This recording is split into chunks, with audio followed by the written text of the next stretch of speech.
क्या सीमा हैदर पाकिस्तान वापस जाने वाली हैं? सीमा हैदर खामोश क्यों है? गुलाम हैदर ने एक के बाद एक नोटिस भेजा, सीमा हैदर ने कोई जवाब नहीं दिया। एपी सिंह ने भी अभी तक लीगली और टेक्निकली कोई जवाब नहीं भेजा है। मोमिन मलिक ने 5 करोड़ का नोटिस भेजा, उसका भी अभी तक कोई जवाब नहीं आया। सवाल बहुत बड़ा है। सवाल ये कि क्या सीमा हैदर भारत में रहेंगी? क्या गुलाम मजबूर कर देगा पाकिस्तान वापस जाने के लिए? क्या गुलाम हैदर भारत आने वाला है? गुलाम हैदर ने कहा था कि मैं ईद से पहले आऊँगा। रचना है मेरे साथ में। रचना, सीमा हैदर जो बहुत वोकल रहती हैं, सोशल मीडिया पर ट्रोलर्स को भी जवाब देती हैं, लेकिन गुलाम हैदर ने मोमिन मलिक के ज़रिए जो नोटिस भेजा, इस पर उन्होंने खामोशी क्यों अख्तियार की है?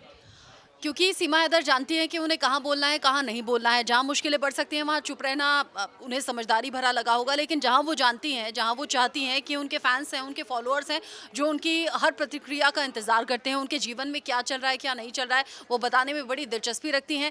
यहाँ चूँकि मामला कानूनी है और कानूनी कोई पेच फंस ना जाए, अपनी मुश्किलें वो बढ़ा ना लें, हो सकता है इसलिए समझदारी भरा फैसला लेते हुए उन्होंने चुप रहना स्वीकार किया होगा।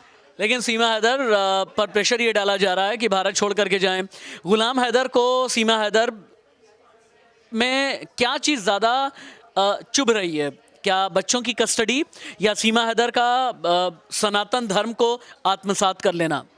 देखिए, सारी ही चीज़ें हो सकती हैं और सिर्फ गुलाम हैदर को नहीं बल्कि हर एक पाकिस्तानी को चुभ रहा होगा। हर एक पाकिस्तानी को चुभ रहा होगा कि सीमा हैदर अपने 4 बच्चों के साथ हिंदुस्तान आ गई हैं। हिंदुस्तान आई तो पूरी तरह से हिंदुस्तानी रंग में रंग गई, सनातनी हो गई। वो जय श्री राम बोलती हैं, वो राधे राधे बोलती हैं। महाशिवरात्रि पर वो शिव की पूजा में लीन दिखाई देती हैं। गणेश चतुर्थी पर गणेश की आरती करती हुई नजर आती हैं। वो नवरात्र करती हैं, वो कंजकें बिठाती हैं। मतलब हिंदू धर्म से जुड़ी हुई, सनातन धर्म से जुड़ी हुई वो हर चीज़ फॉलो कर रही हैं और ये चीज़ गुलाम हैदर को अखर रही है। गुलाम हैदर को ये भी अखर रहा है कि गुलाम हैदर को वो छोड़कर यहाँ सचिन मीना के साथ खुश क्यों है। और अब तो चूंकि 4 बच्चों के बाद 5वां बच्चा भी इस दुनिया में आने वाला है और गुलाम हैदर के लिए ये सारी चीज़ें नाकाबिले बर्दाश्त होंगी। बिल्कुल, गुलाम हैदर के लिए बहुत सी चीज़ें वाकई में नाकाबिले बर्दाश्त होंगी, क्योंकि गुलाम हैदर सोशल मीडिया पर भी लगातार जवाब देने की कोशिश कर रहा है। अपूर्वा है मेरे साथ में। अब तक पिछले 1.25 साल में सीमा हैदर को लेकर जितनी भी खबरें रहीं, अपूर्वा के ज़रिए ही आपको मिली हैं। रबूपुरा में से लेकर के पाकिस्तान तक इन्वेस्टिगेशन करती रही हैं अपूर्वा। लेकिन अपूर्वा, अभी तक ये बताएं कि जाँच एजेंसी के इन्वेस्टिगेशन में क्या सीमा हैदर के खिलाफ कुछ मिला है? अभी तक तो ऐसा नहीं मिला है, लेकिन लगातार देखा जा रहा है कि उनके जो पहले के पति हैं वो पाकिस्तान से कार्रवाई कर रहे हैं, बच्चों की कस्टडी मांग रहे हैं। तो ऐसा लगता है कि हाँ, उनको भी बच्चों से तो लगाव होगा, साथ में उनको भी ये खटक रहा होगा कि यहाँ आके शादी कर लिया।